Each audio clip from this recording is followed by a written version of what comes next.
बचपन का क्रिकेट भी जिंदगी के सबसे यादगार दिनों में से एक होता है और होएगा भी क्यों नहीं, क्योंकि उन्हीं दिनों तो हम सबसे बेहतरीन जिंदगी जीते हैं। उन दिनों ना कुछ हारने का डर होता है और ना ही कुछ खोने का। जिंदगी में अगर कुछ होती हैं तो वो सिर्फ खुशियां ही खुशियां, ऐसी खुशियां जो फिर कभी वापस लौट कर नहीं आती, जो फिर कभी वापस लौट कर नहीं आती। और हमारे बचपन का क्रिकेट तो आज के क्रिकेट से बहुत अलग हुआ करता था। पूरे मोहल्ले में एक के पास बल्ला हुआ करता था और वही टीम का कप्तान हुआ करता था। सारे फैसले उसी के इशारे पे चलते थे, वो जैसा बोल दे सब वो ही मानते थे। बल्ला ना ले जाए इस डर से सबसे पहले बल्लेबाजी उसे ही दी जाती थी और एक दो बार तो उसे आउट ही नहीं लिया करते थे।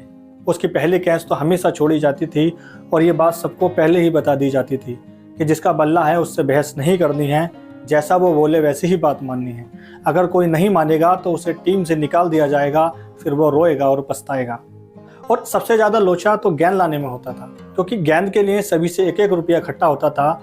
उसमें से आधे तो पैसा ना होने का बहाना बनाते थे, फिर भी बामुश्किल पैसा इकट्ठा करके गेंद लाते थे। गेंद का कवर उतरने के बाद भी उससे खेलते थे और फिर खोने या फटने तक उसे चलाते थे। उस वक्त पैसों की भले ही कमी होती थी, पर जिंदगी में सिर्फ खुशियाँ ही खुशियाँ होती थी। एक दूसरे के लिए आपस में दिलों में मैल नहीं होता था। अगर आपस में लड़े भी तो हाथों हाथ एक दूसरे को गले लगा लिया जाता था।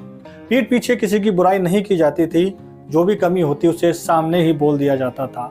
मैच में लड़ने वाला ही सबसे अच्छा दोस्त हुआ करता था, जो मैच खत्म होने के बाद कंधे से कंधा मिलाकर चलता था।